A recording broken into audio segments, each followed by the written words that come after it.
Yeah, let's get this party started. Come on. I think we're all here. At least all 8 of you. The important people are here. Yeah. Well, it is delightful to see everybody. I think I've met many of you, but for those that I haven't met before, I'm Heather Latimer. I'm privileged to be the dean here at the Lurie College of Education, although at the moment here is my bedroom. But I appreciate that all of you are making time this evening to share your research and be part of this conversation. You know, I think that research is often seen by many people who haven't done it as something that happens out there. And those other people do that work. And it seems distant and confusing and not something that we who are doing the work of education and service on a day in and day out basis necessarily are part of. But your work is in and of itself research. And sometimes that's documented and sometimes it's not. But always we're asking questions, we're growing, we're learning. That's what the work that you do day in and day out is. That's what the work of educators day in and day out is. And so I am really delighted that our programs have at their core the work of research in their design, so that you are learning the practices that you can then translate into the real world that will make you a better practitioner, that will make you a better advocate, that will make you a better leader in your field. Because in order to lead in your field, being able to ask good questions, collect data, and make decisions based on what you're seeing in the field is critically important. So the skills that you are learning from this project, certainly you're learning about the specific question and the content around that question. But I think the other piece that you're learning, that you're taking away, are the skills and the mindsets that are part of being an educational researcher. So many thanks to you all for going on this journey, and thank you to your faculty advisors and your field mentors for being part of the conversation as well. I will hand it off to Dr. Kulkarni, who has been your fearless leader through this process. Thank you. So thank you everyone for being here. Thank you to friends, family, and all the people who are coming here to support our candidates. I'm Dr. K, and I'm privileged to be the faculty for these 8 students in the 220 culminating thesis project class. I'm joined by faculty from across our department who have worked with these students for the past 4 semesters, from the very beginning of their journey, where they start to just have a spark of an idea, to now putting it together to have a comprehensive and completed project. It has been my pleasure to be a part of this, their first course all the way to the last, and I'm proud of how far that they've come. Tonight you'll have an opportunity to hear about their research. Each of their projects is going to grapple with the complexities of navigating special education through the eyes of teachers and families and students with disabilities, and with a particular attention to equity and advocacy. So thank you again for all of your support of our MA candidates in special education. And with that, I'm going to welcome our first speaker, Nathaly Cisneros-Mendoza.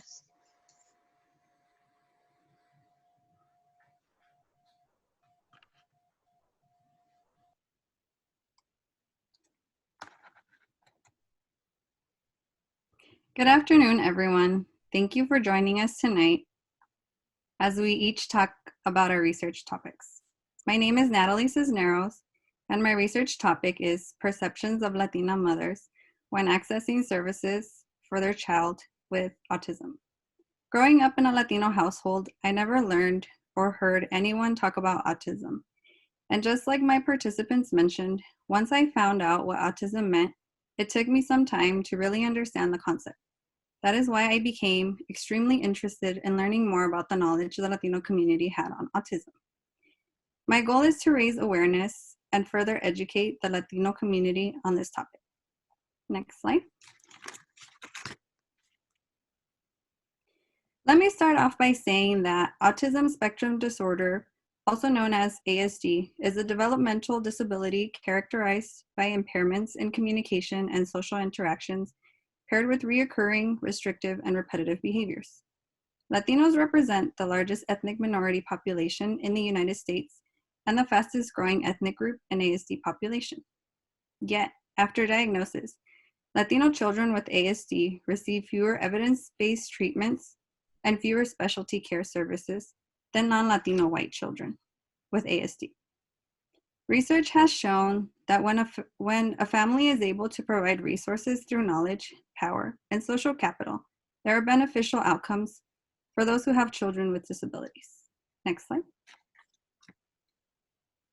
The purpose of the study was to explore the perceptions of barriers that Latina mothers face when seeking supports and services for their child with ASD.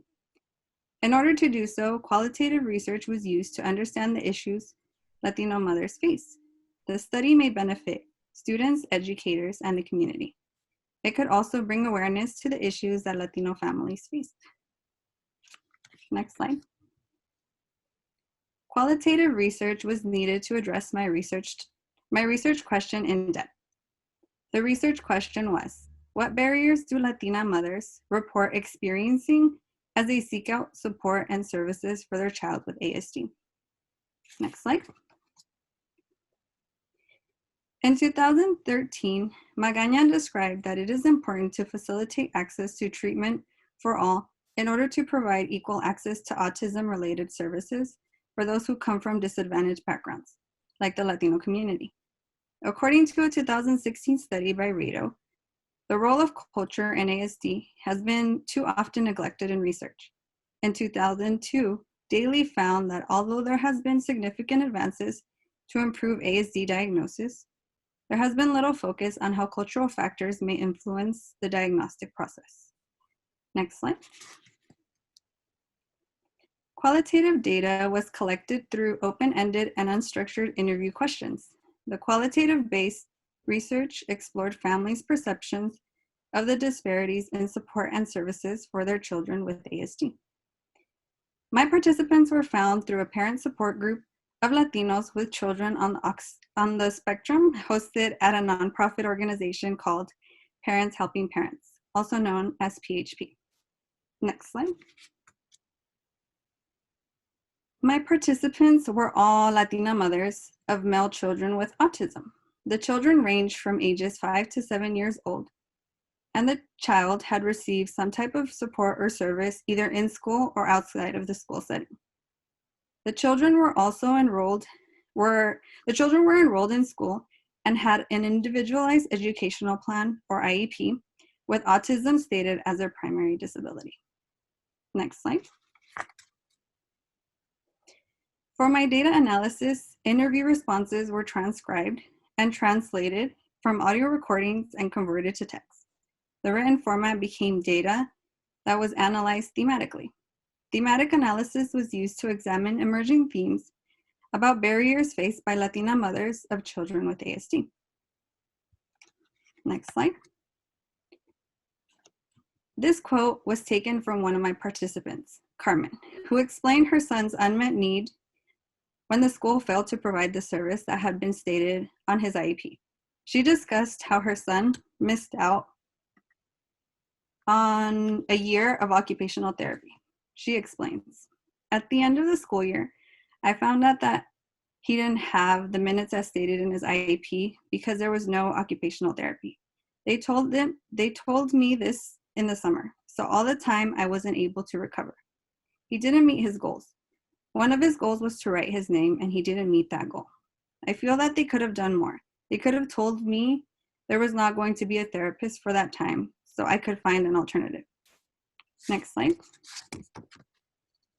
This other quote was taken from my participant, Rocio, who says that she's noticed that within her culture, her son is perceived differently than others. She says, he's not sick. They treat him like if he had a disease. They treat them differently.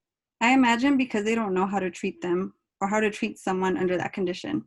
It's like something new to them. They treat him differently than they were to treat a typical child. Next slide. Implications to this study. The qualitative study concluded that there is undoubtedly a lack of knowledge on the subject of autism within the Latino community, and this could affect services and diagnosis.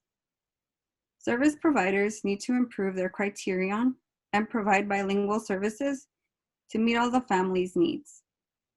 Future research could compare the barriers that the Latina mothers have encountered in different timeframes. Ultimately, if there is more diagnosis and more cultural supports, there would be more acceptance on the subject of autism within the community. Next slide. For future research, I would suggest observations with the mothers and their child during their child's therapy sessions, reflections of the mothers on how they think the therapy service went, and journals of their feelings and what they experienced over a period of time to document their thoughts and perceptions. Next slide. The potential limitations to the study included restricted time frame and culture as a complex theme. Having more time could have allowed for more participants and possibly different data collection. The second limitation arising from time restriction would be concerns with culture. There wasn't additional time to understand the distinction or complexities surrounding culture. In conclusion, we need to educate and create awareness of autism within the Latino community to build empathy and understanding. Thank you. Next slide. These are my references. Next slide. I want to give a special thanks to my parents, my brother, my partner, family, friends, and the professors who helped me make this thesis possible. Dr. K, Dr. Andy, and Dr. Simpson. Thank you all for your support, your care, your love, and your guidance. And congratulations to my cohort. We did it.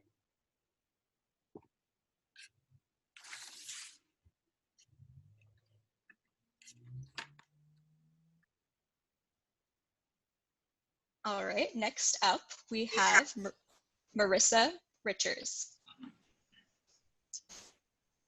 Hi, everyone. Thank you for joining. I did my thesis on cerebral palsy, the impacts on a child's motor and social development. The reason I chose this topic was because my first experience working in special education was being a one-on-one for a child with CP inside the classroom. And it raised questions on how to make their experience inside and outside the classroom more effective and interactive. Next slide, please. So the problem, OI is a specific disorder known as cerebral palsy, also known as CP. And children with CP tend to have abnormal, involuntary, or uncoordinated motor movements in their arms and legs, which leads to fewer opportunities to engage and have less socialization and language development. Next slide, please. Supporting literature. Torello and colleagues did a study that focused on children with CP and how it affected their participation in activities. Children with CP typically have lower self-mobility, which this particular study found affects their participation in activities compared to independently mobile children. And with these findings, Torello and colleagues suggested that preschool-age children could benefit from early intervention services to help improve their participation in activities. Next slide, please. Another research article I found was by Rafferty and Griffin. This study compared benefits and risk of inclusion with providers and parents of children with and without disabilities of an inclusion program. They found that both providers and parents agreed that inclusion was beneficial for preschoolers, and parents' perspectives about potential risk for both groups were greater than the providers. They also found that greater support for including children with mild and moderate disabilities than children with severe disabilities were reported by both providers and parents. Next slide, please. My research question was, what is the effect of a peer-mediated intervention on increasing initiation and response for children with CP? Next slide, please. My methods, this intervention was a single case reversal design, and it observed peer-mediated intervention on social interactions with children with CP and without CP, and there was a total of 4 phases, and data was collected 3 times a week for a total of 20 sessions. Next slide, please. The inclusion criteria included that the participant had to have an IEP with a social and motor skill goal. They also needed to receive special education services and were between the ages of 3 and 6 years old. The typical developing peers were identified as role models by their teachers and attended the same preschool inclusion class. Next slide, please. For my measurement instruments, I used an event recording data collection sheet. So as you can see, the sheet is divided into 3 for 1 response, 1 initiation, and 1 turn taking using visual cards. There was also an inclusion criteria checklist, a treatment fidelity checklist, and tally marks were used to show how many times the children engaged in these skills. Next slide, please. And these are the 3 activities that I used in this intervention. I adapted these activities so that all the children were able to participate in the activities. The first one was bowling. The second one was rolling and or kicking a ball. And the third one was a game called Marble Run. Next slide, please. My results. A visual analysis was used to compare the data from the baseline to the intervention phases.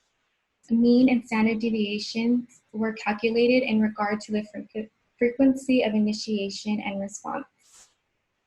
Next slide, please. So here I have 2 graphs for the response section, one for participant A and one for participant B. As you can see, participant A had a higher response score in the baseline phase, and once the intervention phase was implemented, there was a slight increase. And for participant B, there was a higher increase once the intervention was implemented. Next slide, please. So for both participants, the results varied. Participant A, a steady range throughout, and once the intervention was implemented, there was a slight increase in their engagement. And participant B showed a steady range for all 3 responses, which stayed between 0 and 1 during the baseline phase. And then once the intervention was implemented, the data showed an increase in engagement ranging from 2 to 4.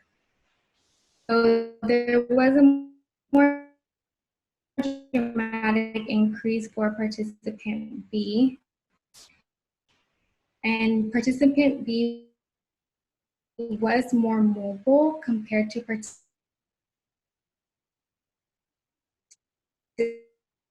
A. Next slide, please. Next slide, please.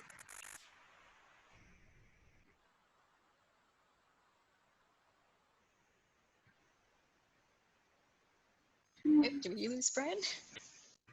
Oh, there we go. Yeah, okay. All right. So, implications.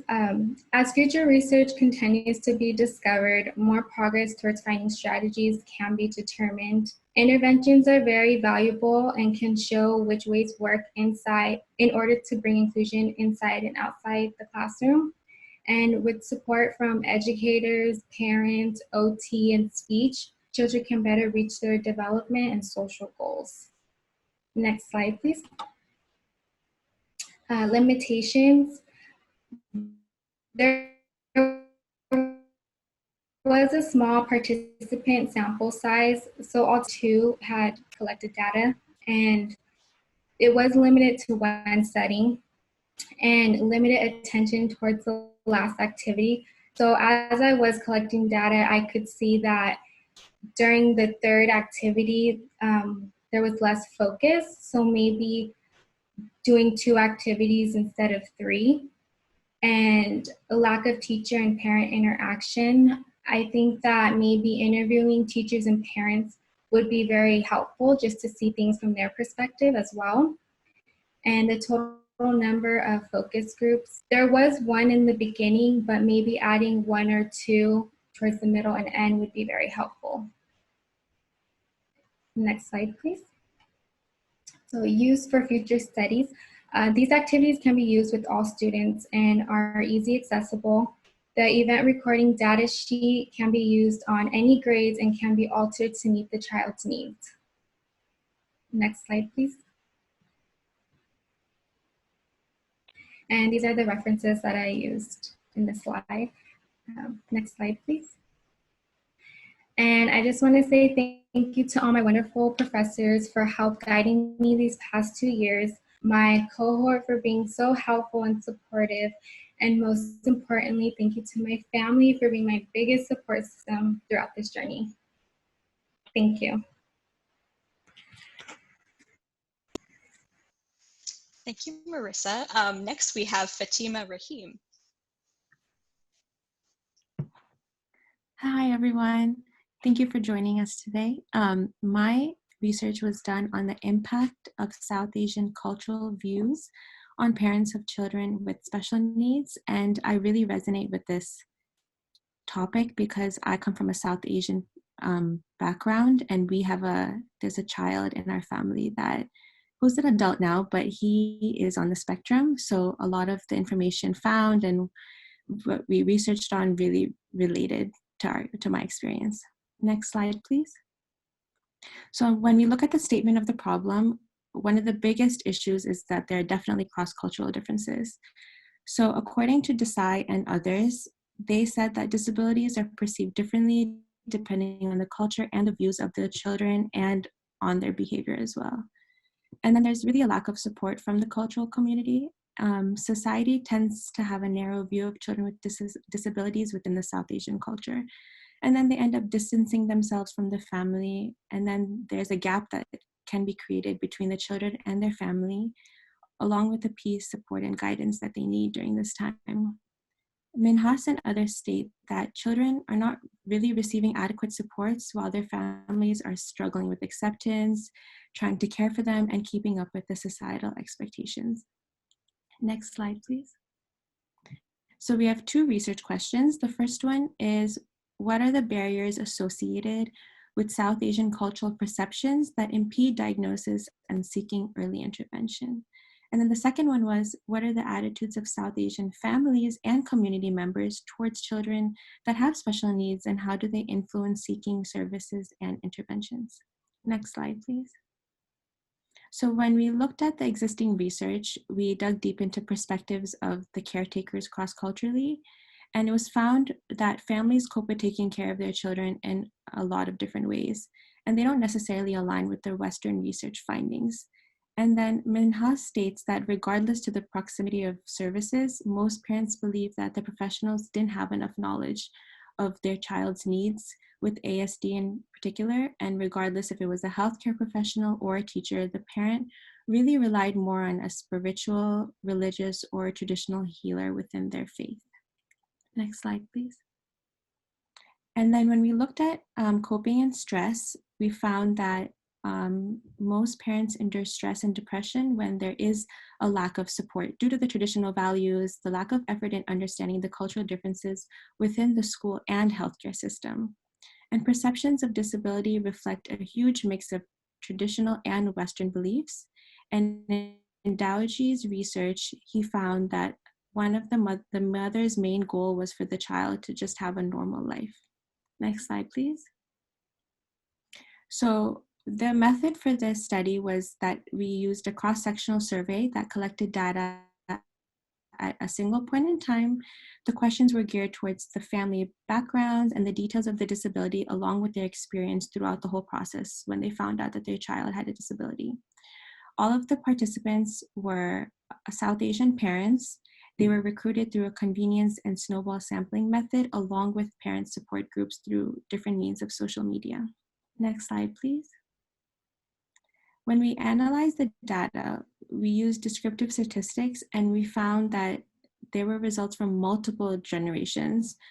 And there were families that majority of them had children with ASD or the other disability categories. So we had 108 completed responses. From that, 93.46% of the participants were female and 6.54% were male. And then the majority of the participants stated that they had a child with autism, which was 59.3% of the participants stated that. And following that, 26.9% of participants stated that they had a child with a speech language impairment. Next slide. So as we can see here, that there were 13 categories that they could choose from, and the the majority was autism. It then went on to to having a speech language impairment, intellectual disability, multiple disabilities, and so on and so forth. Next slide, please. So when we looked at the results, we looked at the circle of influence for these parents, and one of the questions asked was, other than your partner, who supported you when you learned that your child had a disability? So 61 participants, which was the majority, said that their family members supported them. But then after that, the next largest group was 27 participants, and they stated that they didn't have any support through that process. And then what's interesting is that only 3 participants stated that a religious leader was their support through this journey. The second question asked was, other than your spouse, who helped you make a decision to seek early intervention? Again, 42 participants said it was a family member. Then 37 said it was their child's doctor who gave them the most support. But then again, only 1 participant stated that their religious leader was their support to seek early intervention. Next slide, please. So when we look at the implications, the biggest barrier reported by parents was meeting social norms. And that was 50% of parents that said that that barrier was just to meet social norms. So we can imply that cultural expectations of what normal is that every child should just look and act normal to what society thinks. And then in terms of support, parents that were discouraged to receive services, they need guidance and support within their community. Religious and cultural centers can come forth, educate their members, in which can lead to more acceptance within their community. Next slide, please. In terms of comfort with diagnosis, teachers and service providers can educate themselves on the South Asian culture, their mindset, and their beliefs to help understand them and where they come from. This knowledge can help these families as they go through the many stages of denial with their lack of a strong support system. And then educators can try to step in and meet their needs and then guide them to do what's really best for their child. Next slide, please. So there were a few limitations. First off, the survey could have been divided by country to analyze the different societies and communities and that have children with special needs. And the participants were a huge combo of parents that were born and raised in the West, parents who are from different areas of South Asia, and parents who are living in the West, but they had really strong South Asian cultural influences. So we could have asked more questions to get a deeper understanding of each family's experience, especially of their ideology of disability. And then we could have also analyzed parenting styles since we had a lot of different generations that filled out this survey. Next slide, please. For future research, we can definitely analyze the barriers that were stated. We can compare the ages of parents, the country they lived in, and then the differences in exposure to the Western culture. We can also examine the differences in perspectives from the children's disability diagnosis and how it occurred. We can ask more open-ended questions. We can interview parents. We can interview family members and probably observe the child with their family in their home setting. And we can look into the family's extent of knowledge of special needs and disabilities before they found out about their own child's diagnosis. Next slide, please. So these were the references that I used. Next slide, please. So first, I want to thank all of the professors who guided me and supported me through the journey, to this really hardworking cohort who welcomed me halfway and stayed connected through the journey, and then to my family who are continuously encouraging, supportive, and very patient through the journey. Thank you. Thank you, Fatima. Next, we have Monica Gonzalez. Hi, good afternoon, everyone. My name is Monica Gonzalez, and my research project focuses on the effect of a graphic organizer intervention on math word problem-solving skills for English language learners with high incidence disabilities, specifically autism and a specific learning disability. So I have 2 reasons behind my topic. The first one is that I am an English learner myself, and the second one is that I am passionate about special education and especially advocating for my students. Next slide, please.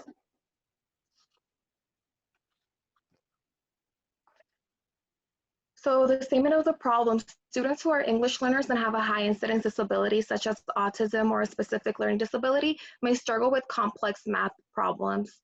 In addition, some interventions have demonstrated that the use of visual representations, number lines, and manipulatives can improve math outcomes for these students. However, strong research is still needed on the use of graphic organizers and math word problem solvings for English language learners with a high incidence disability, such as autism or a specific learning disability. Next slide, please. So the purpose of this study was to examine the effect of a graphic organizer intervention on the math word problem solving skills of English learners who also have a high incidence disability. My research question answers, does the use of a graphic organizer increase the number of word problems solved correctly by English learners with a high incidence disability? Next slide, please. Next slide, thank you. Previous research, so Driver and Powell investigated the efficacy of a word problem intervention for students who are English language learners with mathematics difficulties.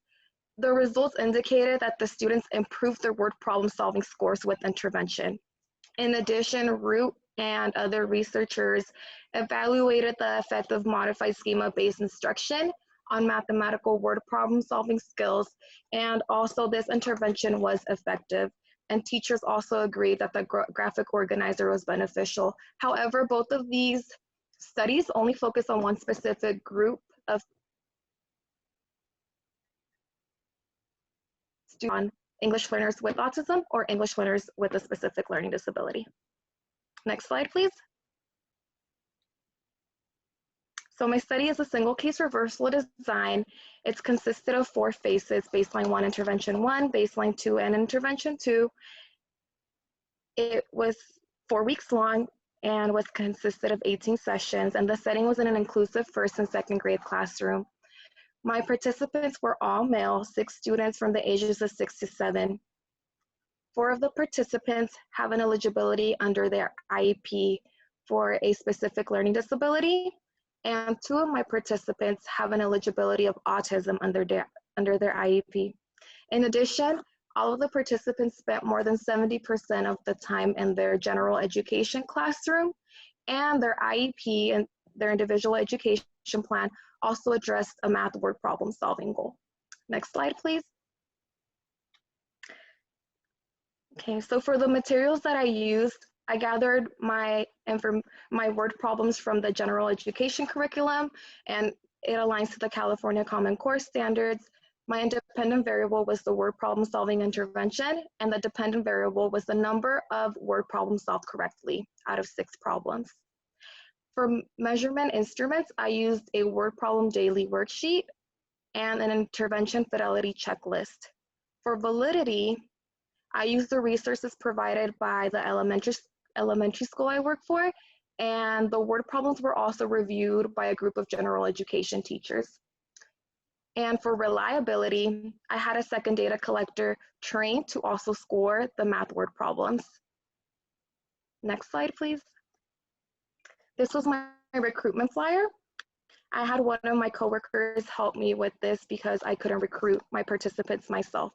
As you can see, I attached the graphic organizer on there and my information. Next slide, please. This was the graphic organizer that I used. I try to make it as appropriate for first and second grade. The California Common Core standards only focus on, for first and second grade, focus on addition and subtraction. So I added that visual at the bottom.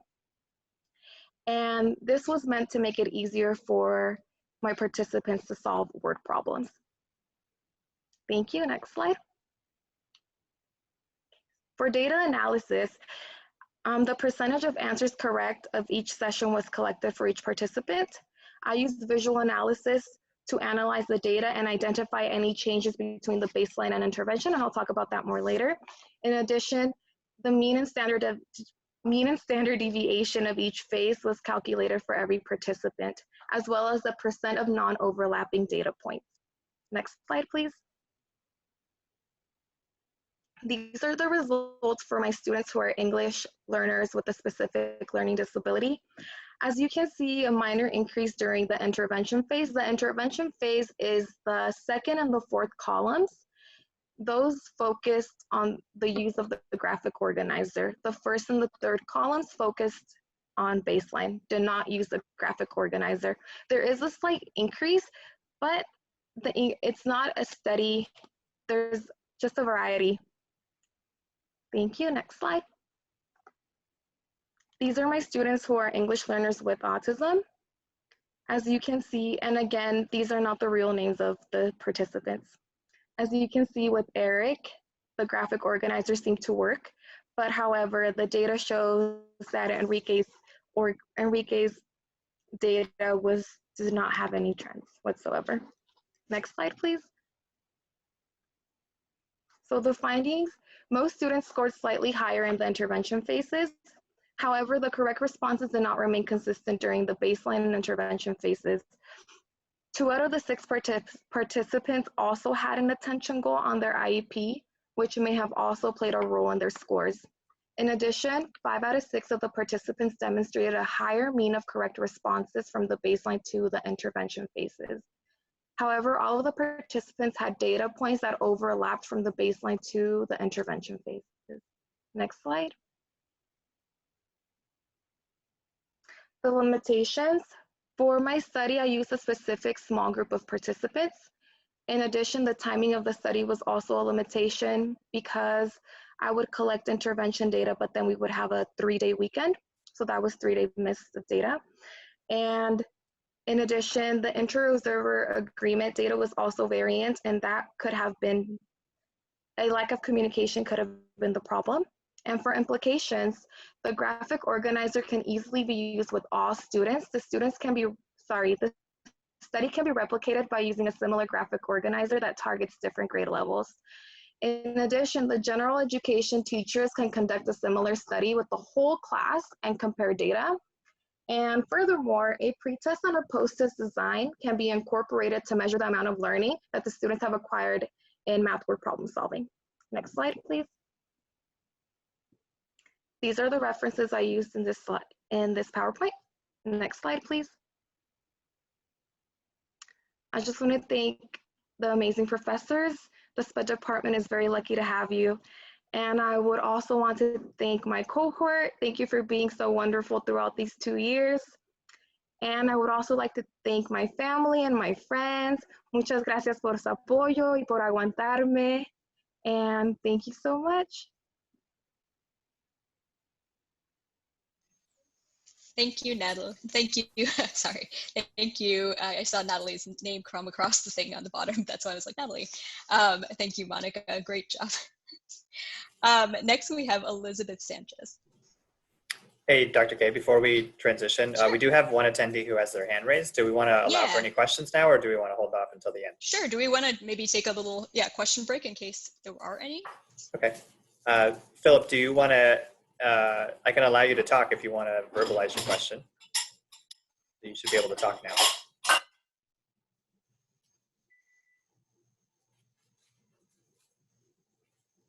Let's see.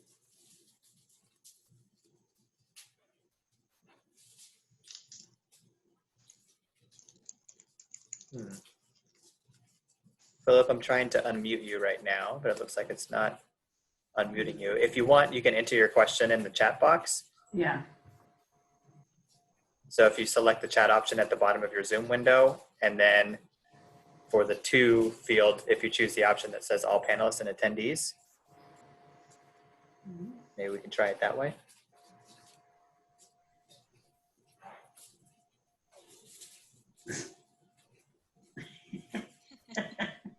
These comments are pretty funny. In the meantime, Leslie, I saw that you had your hand raised as well. I can enable you to talk if you want to do that.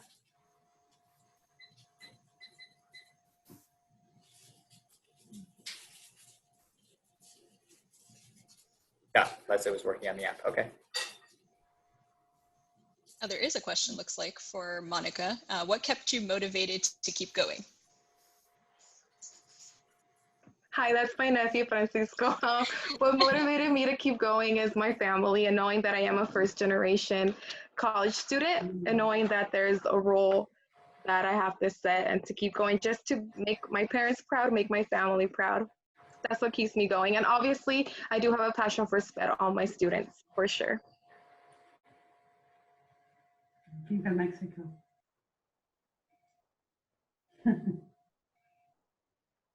Awesome. Any other questions from the audience?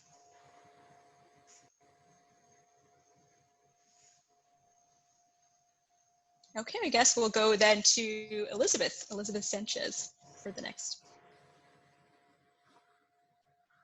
Thank you, Dr. K. Hi, everyone. My name is Elizabeth Sanchez. The topic that I decided to focus on the past 2 years was the effect of culture on parent involvement in special education. I chose this topic because at the beginning of this whole process, I really wanted to dedicate my work on a topic that had an impact on both my personal life as well as my career in special education. Being raised by Latino parents, I always observed the lack of knowledge that other Latin countries had on disabilities. In addition, working alongside families of the Asian American population at my school site, I have found a lack of involvement from their support with their children that are in my classroom. Tying these two together, I decided to primarily focus on both of these cultures for my project to further educate others on how culture can impact various aspects such as involvement, and also support and advocate these underrepresented families in our educational systems.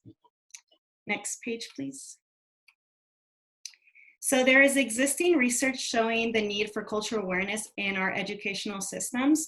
Palawat and May found that although the number of immigrants in the United States is continuing to grow, there is a lack of cultural awareness in our educational system.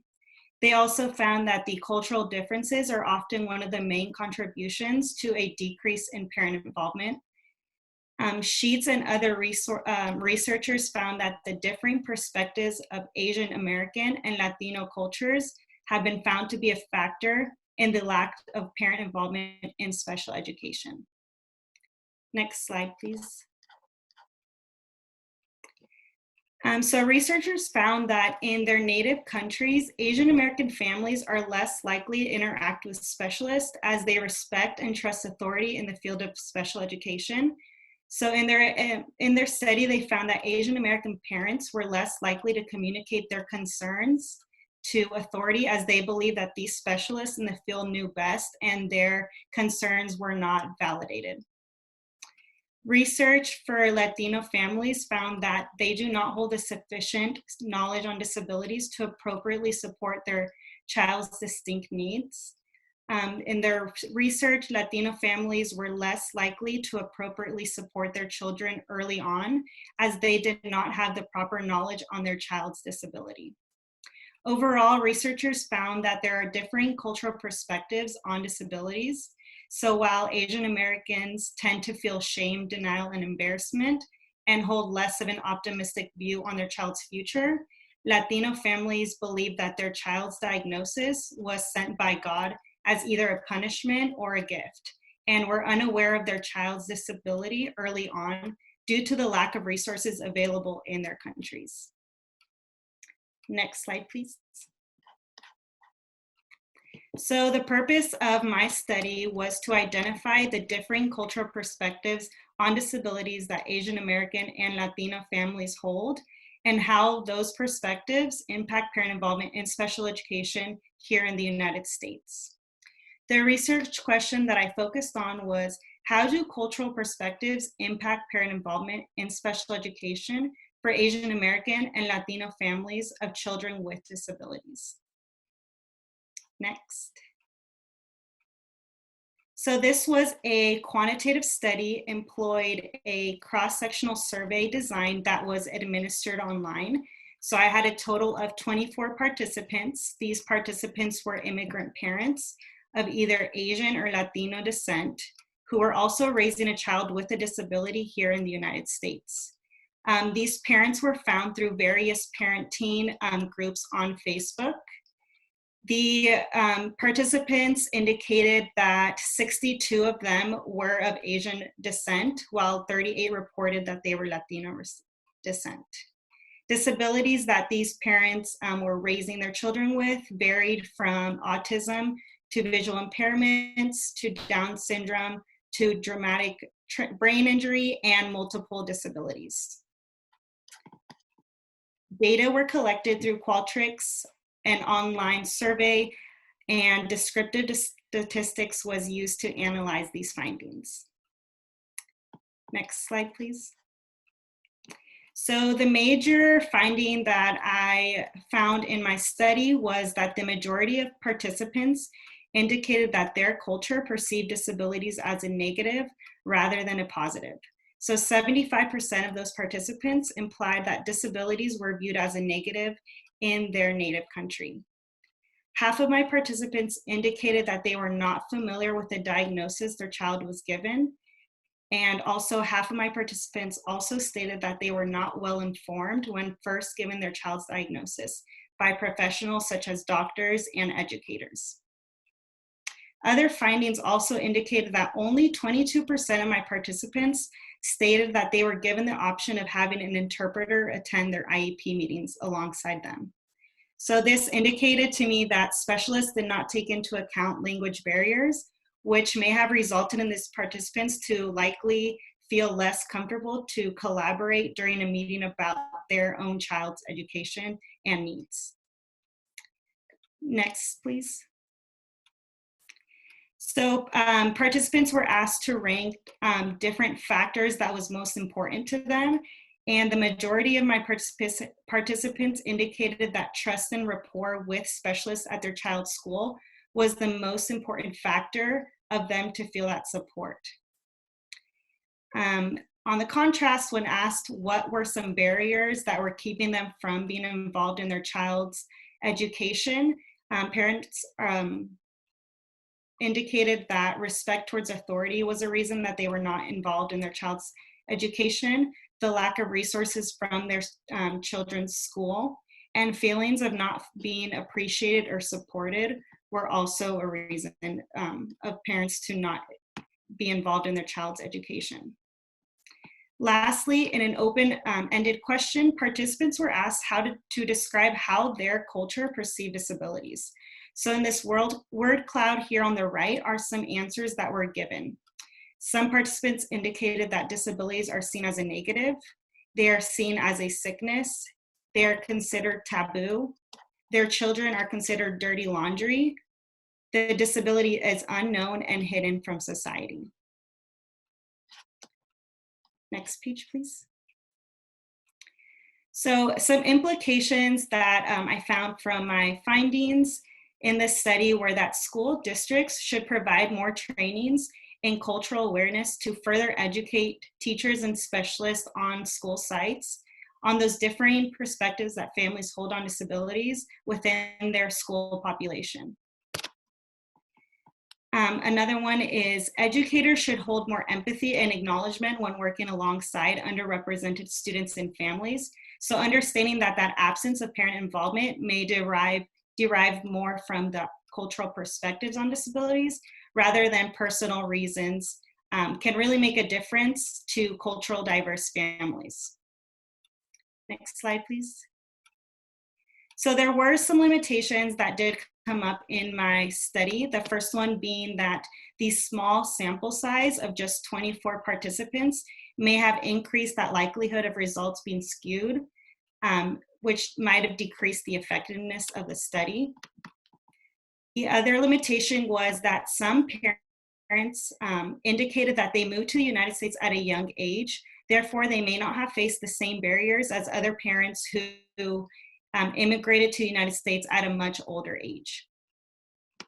For future research, researchers might look at how differing school cultures and teacher experience working alongside immigrant families may impact parent involvement in special education. So looking at maybe future data might suggest that living in areas in which are more diverse can lead to an increase in parent involvement. And additionally, teachers with more education and awareness on cultural perspectives may build that trust and rapport that parents thrive for, indicating more of an increase in parent involvement as well. Next slide, please. So these are my references that I used for my presentation. And then next slide. So I wanted to say, first off, thank you so much to my amazing support system here at home. They have encouraged me and motivated me through some rough times over the past 2 years.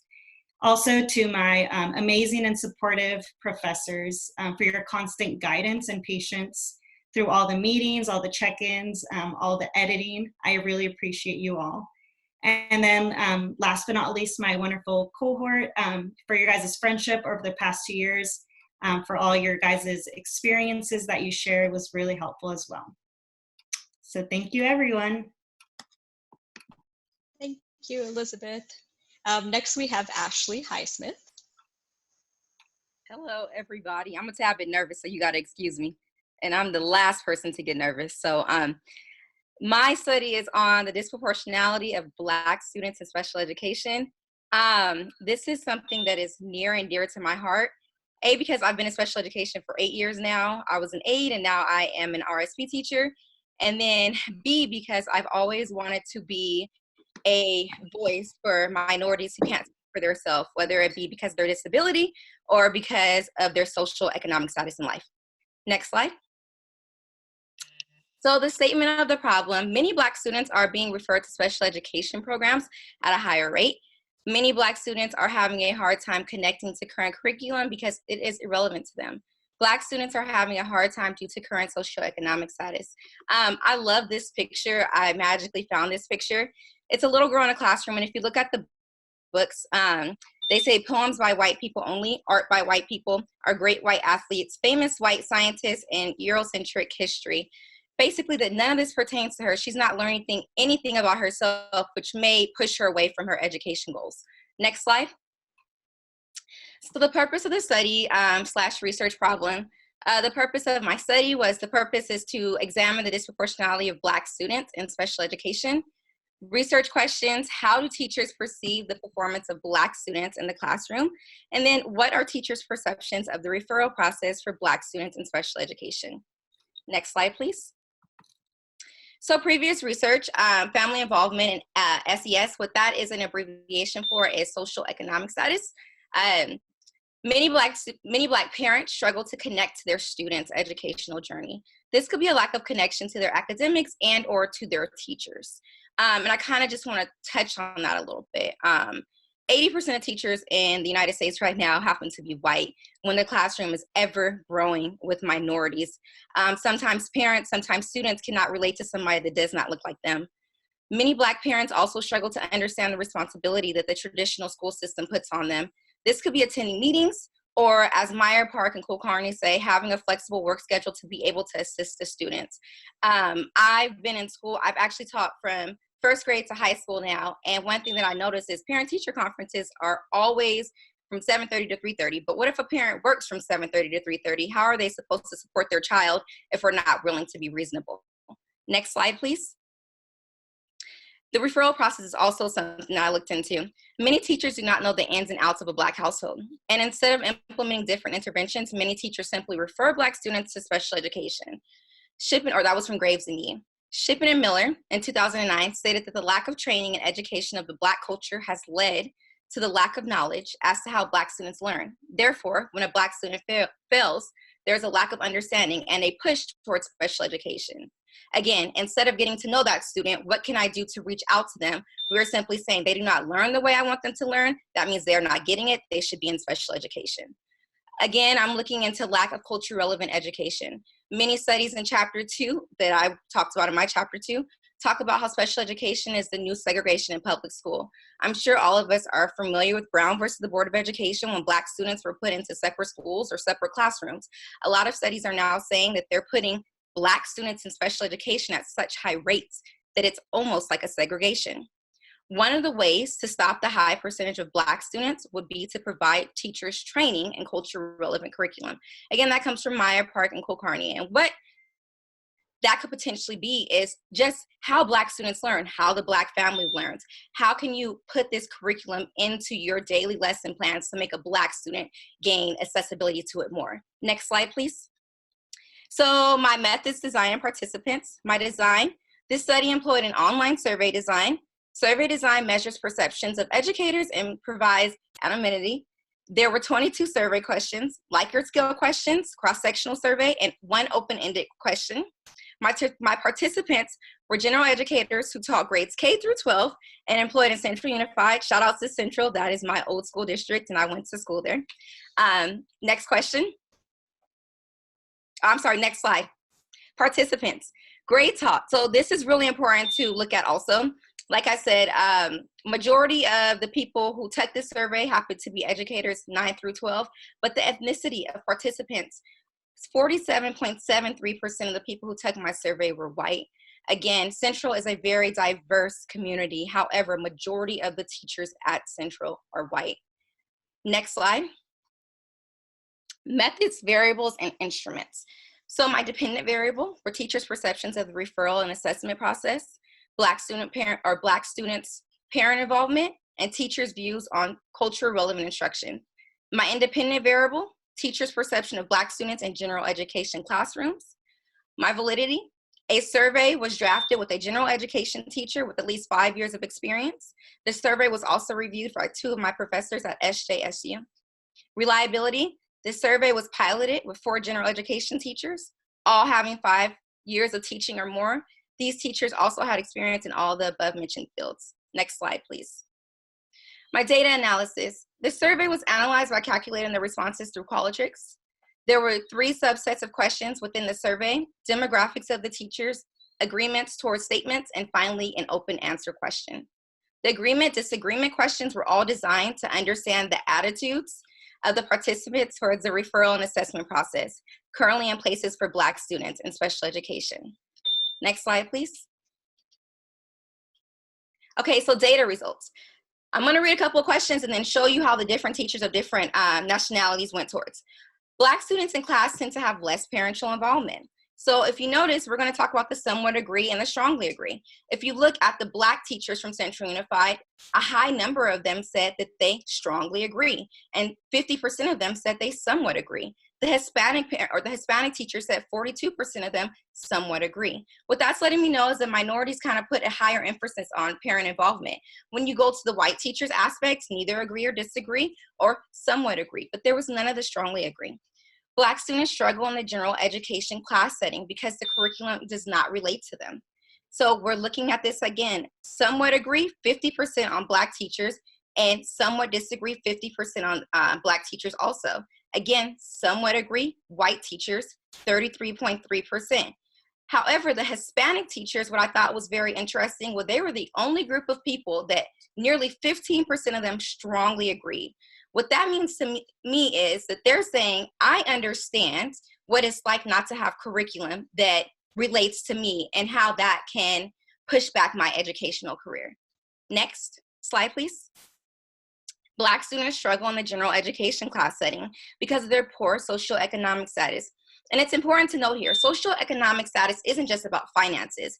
It's about the tools that you have, the accessibility that you have, whether it is technology, whether it is a tutor that is in your neighborhood, whether it's parent support, okay? So white teachers, 42.86% somewhat agree. For Hispanic teachers, 16.67% somewhat agree. For Black teachers, 60%. Again, what that is telling me is Black teachers understand what minorities or Black students are facing. The next question is, I feel adequately trained to identify students who should be referred for special education. This is the most important thing because this is a topic all on its own. Let's take a look at Black and Hispanic teachers first.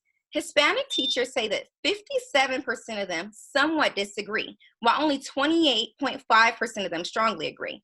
Black teachers, 20% of them somewhat disagree, only 20% of them strongly agree, while only 40% of them somewhat agree. White teachers, 47.6% of them strongly agree. And that lets me know we have this huge ratio of Black students going to special education, but we have a lot of white teachers saying that they strongly agree that they know how to send a student to special ed or refer a student. What is that saying about our training system? Next slide, please. So implications and recommendations. Black students need to have more resources for them to succeed inside the classroom before consideration of special education. These resources could be reaching out to parents, more interventions, more study groups. Teachers should make an effort to include Black culture into their classrooms and lessons. I've been to some schools where they don't celebrate Black History Month, where it's rare that I'm a Black teacher on campus. A kid needs to see something that represents them so that they know that they can be anything that they put their mind to.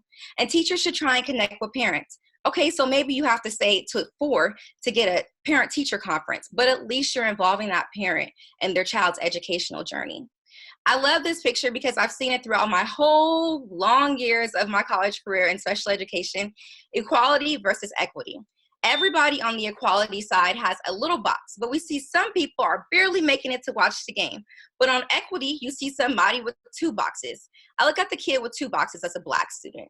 Yes, we may have to go above and beyond to make sure that Black student gets their education or to reach their goals, but isn't that what we're here for as educators? Next slide, please. Limitations in future research. Limitations of the study. The researcher used 1 diverse school district. She could have used more than 1. There could have been different types of data use. Survey questions could have focused more on test scores or culturally relevant instruction. Future research. Future researchers might try to input changes by observing a student/teacher over time, student/teacher over time, to see if a personal relationship between a teacher and a student would benefit the student's educational career. Basically saying if a teacher put a lot more effort into a couple of students, would they be more successful in their educational journey? Next slide. Here are my references from my slideshow. Next slide. I want to say thank you, a big thank you to my support system at SJSU. From the faculty to my cohort, you've all kept me going. A special thank you to Dr. Hughes. She has been my personal little guardian angel throughout these 2 years here, ever since I started bugging her from the first day I got accepted at San Jose State University, so thank you. Thank you to my fiance, my family, and my friends. My grandpa is there. He actually passed away while I was finishing this up, so thank you to him. Thank you for the motivation and the pep talks when I needed them most. I love you all. Thank you. Thank you, Ashley. Next, we have Madison Henry. Very well. Hello, I'm Madison Henry, and I am doing my presentation on my thesis was on public schooling versus homeschooling, decisions to homeschool children with disabilities.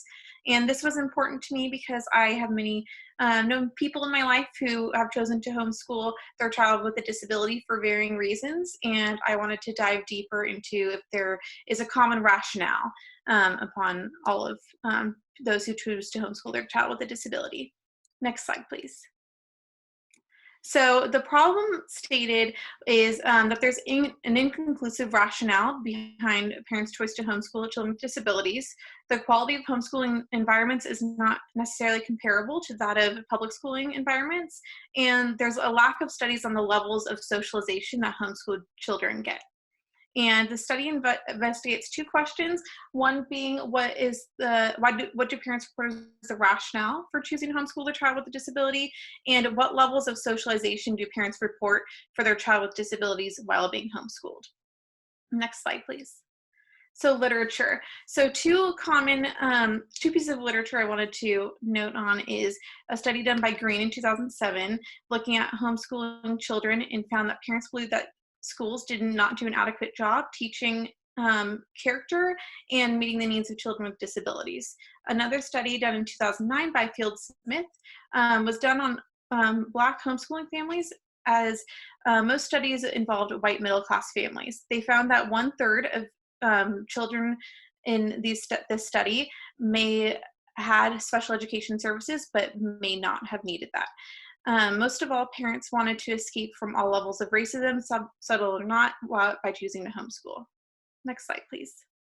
So methods. I found all of my participants online via different Facebook groups, and they were catered towards people homeschooling a child with a disability. And I had a study that was a quantitative study of Likert style questions, multiple choice questions, and free response questions. Using descriptive statistics to dive deeper. Next slide, please. So my participants, I had 146 participants who homeschooled their child with a disability. And so the first question all my participants had in the study was, do you have a child with a disability? And so they had to put yes to continue on to the study. And the second question was, if you have a child with a disability, do they homeschool for 60% of the day or longer for at least a month of time or longer? So they didn't have to be homeschooling during this exact point in time, but at some point for at least a month. And so all 146 participants took the entire study. And so I found that 61% of participants, their child's primary diagnosis was autism spectrum disorder. And they had a varying level of household income, almost a bell-shaped curve, but not exactly. And 97% of the participants were female, so the mother. So I only had 2 male participants and 2 who preferred not to say. 88% of the participants were white, 93% were in the US, and only 20% of the homeschooling parents had a credential to teach. Next slide, please. Okay, so these were my results. So for the rationale, I found that almost 97% of participants felt that stimuli and ability to control the stimuli in their child's environment was a reason for homeschooling. And I think that this goes hand in hand with how 61% of participants, their primary diagnosis was autism. So I wonder if because of that high number of percent of autism, then it would lead to this stimuli, because people with autism generally have more sensitivity, sensory sensitivity in regards to light, noise, etc. The second rationale was flexibility, and so that's the flexibility that homeschooling offers you. So for a lot of children with disabilities, they have ABA therapy for many hours a week, and a lot of doctor's appointments. So homeschooling can offer more flexibility if you have a lot of appointments to be attending for your child. Curriculum, and that was wanting to have a say in the curriculum, and that wasn't necessarily, some studies that I researched found that a lot of people liked to have like implementing religion into their curriculum, but that was only 35%. So 81% wanted to just have a say in the curriculum, period. 78% wanted to be able to control the bullying that their child could be exposed to in the public education, and 66% wanted more academically rigorous coursework for their child. 35% was in regards to religion, and 7% was race and racial injustices that children receive in public education. So socialization, I found that 50% of parents said that they wanted to, said that their child was more social in homeschooling than that of in public schooling. So it was pretty even there. 94% of parents reported that their child was in an extracurricular at some point in homeschooling.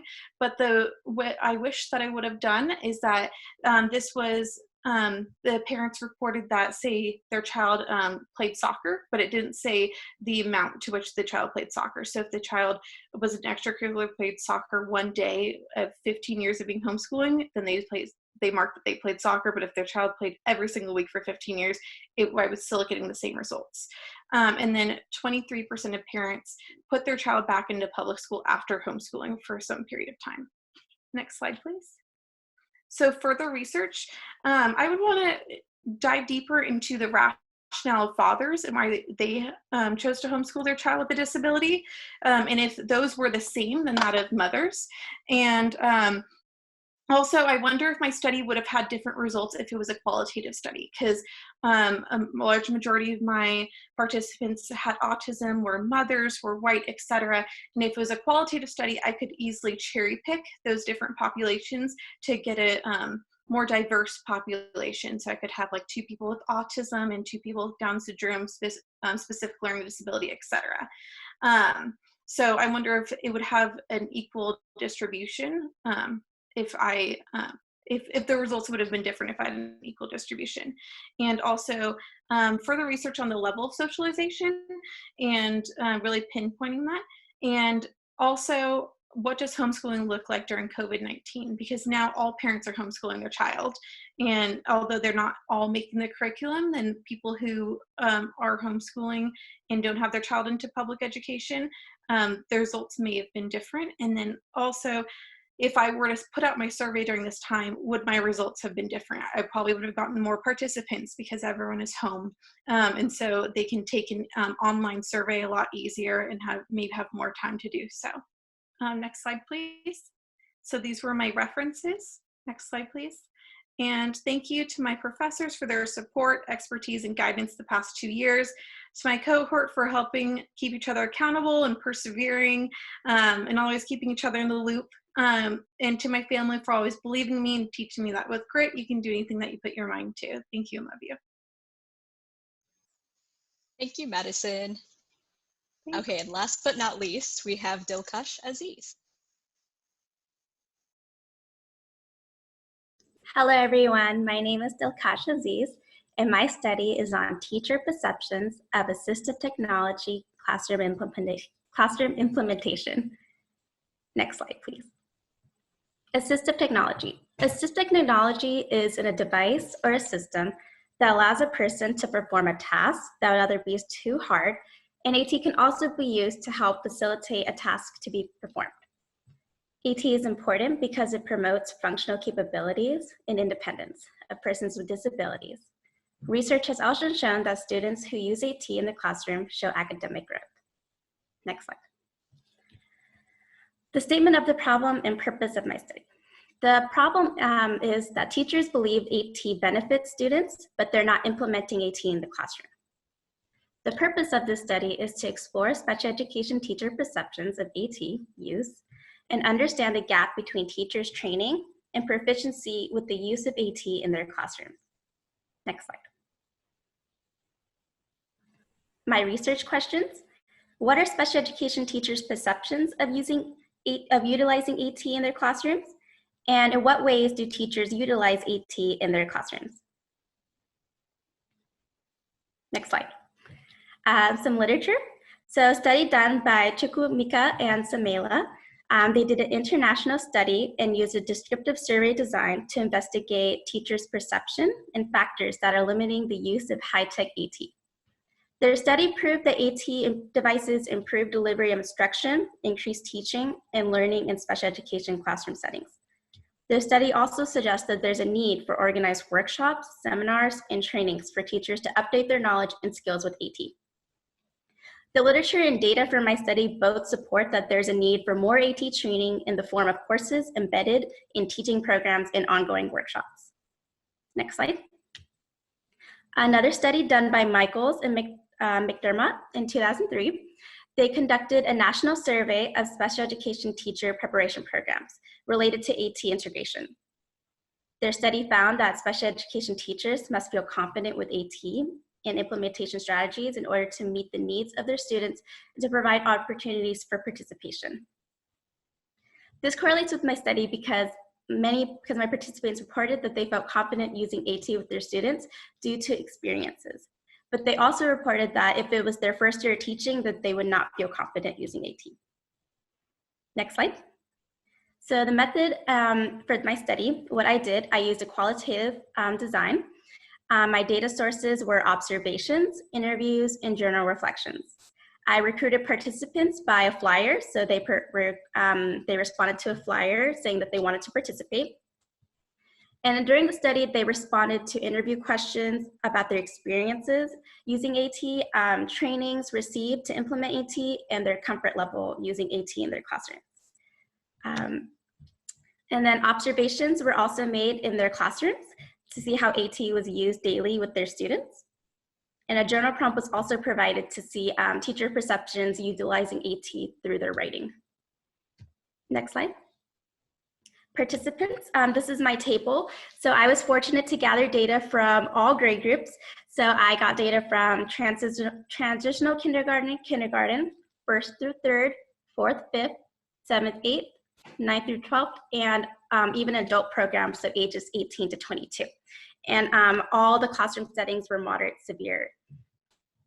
Next slide. Okay, data analysis. The data was analyzed qualitatively by comparing interview, observation, and journal reflections within each participant and then across participants.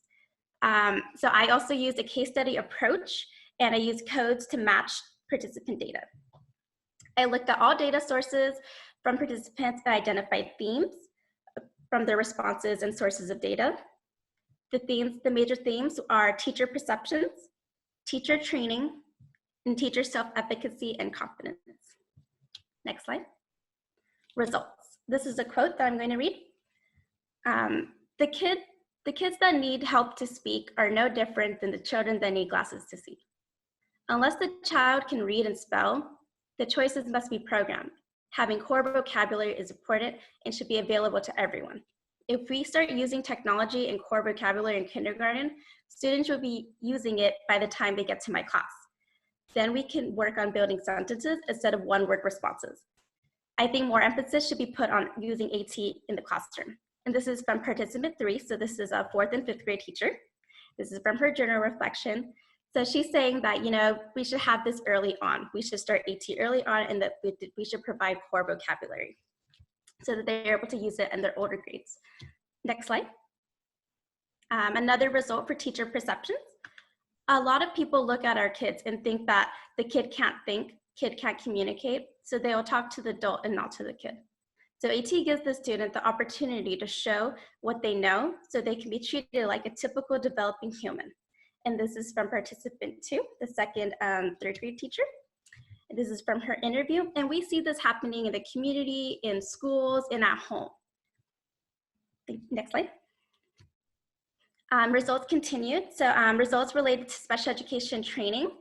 Results confirmed that there's not enough training at the pre-service level.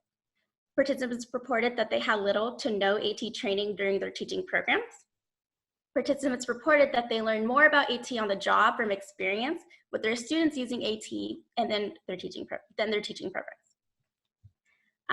Special ed teachers' self-efficacy and confidence. So although the participants reported that they lacked training during their credential programs, they still felt confident using the AT that they currently use in their classrooms. They were observed as open-minded, welcoming to AT. They were observed as confident using AT through a variety of activities, such as whole group circle, calendar, reading, math, socializing, and feeding. And they all reported that they get efficient support from their AT specialists in the district. Next slide. Okay, implications for future studies. So more research is needed in the area of AT training and teaching credential programs. Future studies can be researchers looking into AT fieldwork courses. So these courses could be included in special education teaching programs to ensure that the teachers get hands-on training at the pre-service level. And another study can look into how efficient and effective it would be to have an AT team. So this is why, so this reason it's not just on the one AT specialist, but they have an AT team to collaborate with. And research can also be done of what type of method is appropriate and gives a good quality of AT training to provide for teachers. Next slide. Okay, limitations of my study. So one limitation was that data sources were repetitive. They asked repetitive questions, so it kind of decreased opportunities to gain some significant information. Another limitation, participants were only seen once, so that only gave me a snapshot of how much they really use AT in their classroom. And the participants who responded to the flyer were people that I knew, so if other participants had responded, then I may have had a more diverse observation of AT. Next slide. These are my references. And thank you. I would like to thank my friends, family, COIL SPED team, and SJSU professors for all their support and during my educational journey. Yay, thank you, Dilkash. Thank you. I like that cat photo.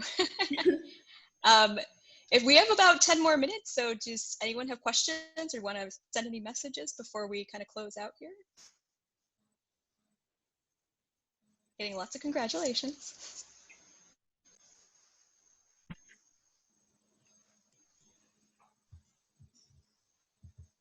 And then, yeah, there was a comment earlier just saying, I was just part of the audience and I would like to thank you guys for this informative webinar.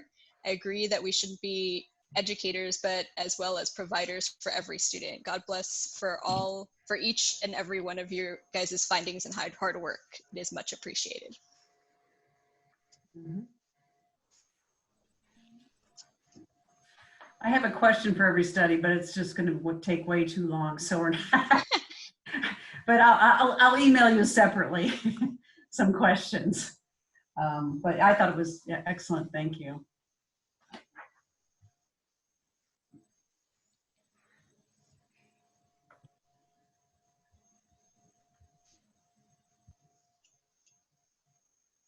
Can I speak really quick? Sure.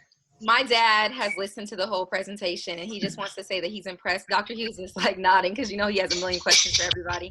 But he just wants to say that he's very impressed by everybody and he is amazed by all of our hard work. So we all, okay, he has a question if anybody. Daddy, come ask the question. Oh, so I can approach the You screen. can approach the screen. Good. Hello, everyone. My feeling is that you've all done wonderfully. My question is, will all of you continue to do great things, or will you kind of become part of mainstream?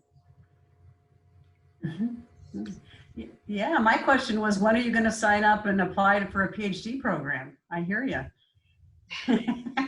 Not for a while, right? Not for now. I gotta go. Not for a while. I'll leave it up to the young. But ladies, and anyone else who's participated, and particularly other proctors, I appreciate everything you've done for my daughter.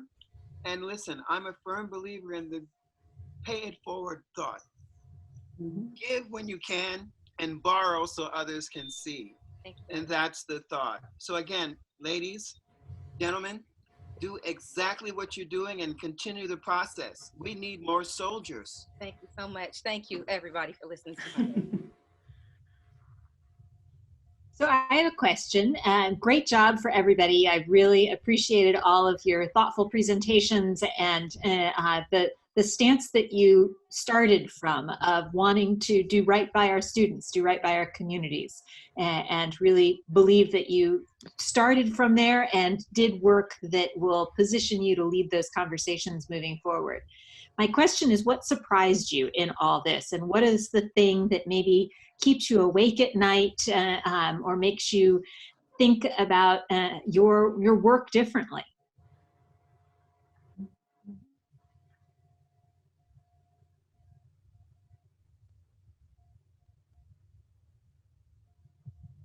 I'll go really quick. Oh, Liz, go ahead and go. Oh, okay, thank you. You're welcome. I guess one thing that surprised me, even though looking into research, I knew that cultural perspectives did have a great impact. It just surprised me how poorly supported these families really felt, even here in the Bay Area. And just kind of how working with my admin, my school district, kind of how we have that lack of knowledge on the awareness. So just kind of just looking at how we can further support these families here in the Bay Area. When I listened to all these studies where, addressed equity and equality and cultural differences and such, and I had done a lot of research myself in that area. And I was disappointed to see that the findings aren't any better 20 years later or 15 years later than when I examined them. I did have some differences in my Asian findings versus what some of you folks found out. There were different expectations and different learning goal expectations for their children versus Latino or Black families.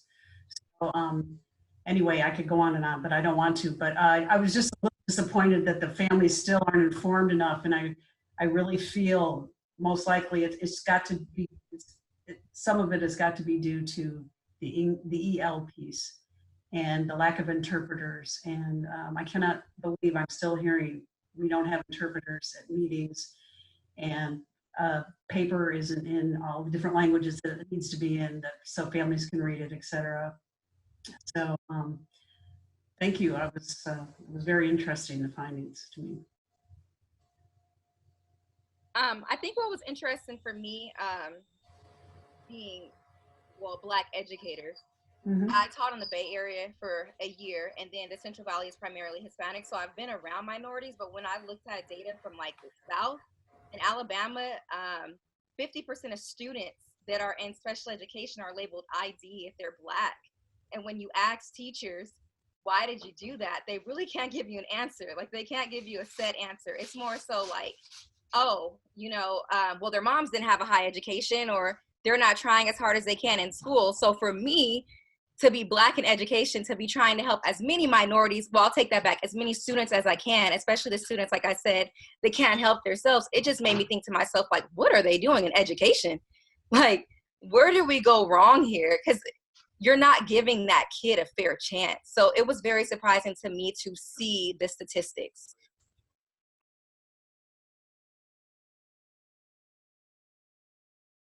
First of all, the perception and the expectation, and then it goes to our assessment process, right? If you look at the referral process, and then we go and test children, right?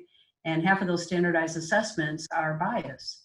So right there, in determining eligibility and making a diagnosis, we're using tools that are culturally biased. And so right from the get-go, it doesn't surprise me that we have a lot of false negatives, and we have a lot of children that are identified and shouldn't be, because we're not giving them their assessments in their proper language, and we're not using interpreters, and it's a big problem. And the field is still young. You got to remember, folks, 1974 is when we started. So it's, what is it, 50 years old, not that old compared to other educational fields, but we still have a lot of work to do. And we need to be, I want you to go out and be change agents and keep fighting the good fight, and keep making sure that we have the right folks at meetings, the right level of interpreters, and we choose our diagnostic tools properly and advocate for our children in this whole referral process as well. So Agreed. We're getting there. We're getting better at it, but we're still a long ways off, I believe. But I feel like there's teachers like us in the field who are going to make a dynamic change. Mm-hmm. So you never know what's going to happen in the next 20, 30 years. Like, we have our mindset on changing the world. So it's kind of exciting. Yay. Got to. Yeah, and Ashley, I want to honor you. What I hear in your voice, and I hear in many of your voices, is while the field may be somewhat young, the issues of institutional racism and cultural bias have been around for centuries, millennia, and we don't have patience. We have kids in our classrooms, we have families in our communities who are suffering now as a result of all that. And I hear the passion and the urgency in your voice, and I want each of you to hold on to that, because when you're in the system, it can be easy to be beaten down by the system, to feel like, okay, well, I guess this is the way it has to be. And keep asking those questions, keep feeling that sense of urgency, keep pushing, and find like-minded people, because it can be exhausting, especially if you're the only one. And we know that in many sites, we have either only one special education teacher in some cases, often only one teacher of color in too many cases. And so being the only one can be exhausting. Find your network, find your family of like-minded individuals, and keep pushing and keep advocating, and come back to us, because we're part of that family too. So make sure that you're connecting to us and using us to keep giving you energy, because the work that you want to do is the work that needs to get done.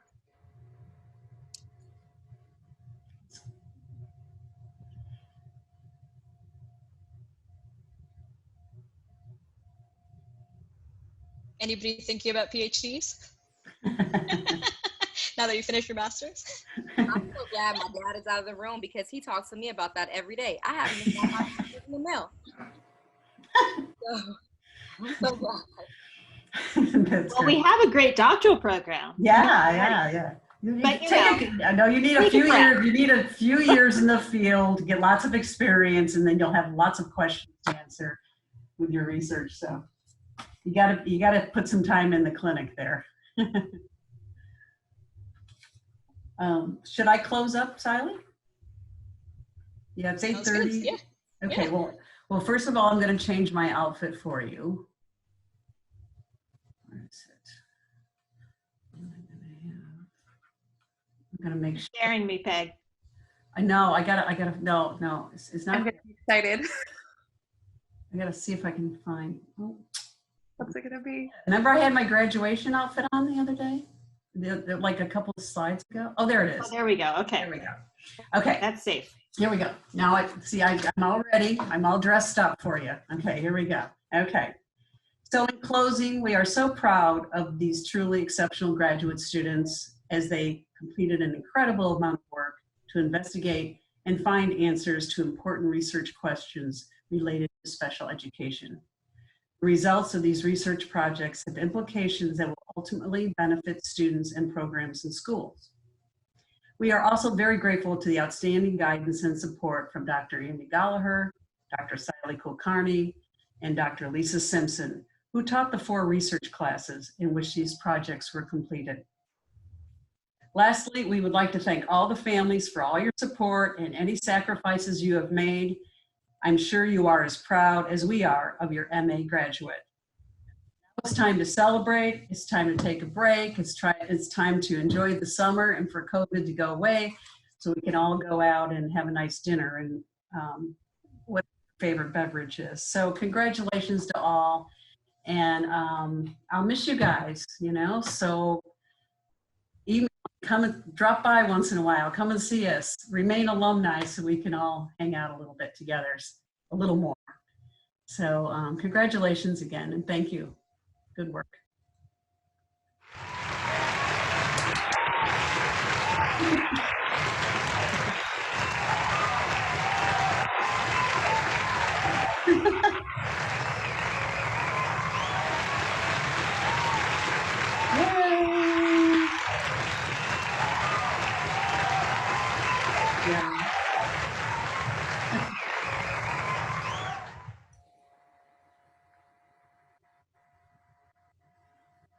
Oh, somebody's crying.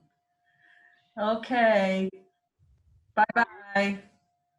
See you. Bye, everybody. Thank you. Bye, Congratulations. everybody. And we'll see you for our graduation event on the 22nd. Yes, next week. Yes, that's right. That's right. Good thinking. Yeah. Okay. Bye, all. Ciao.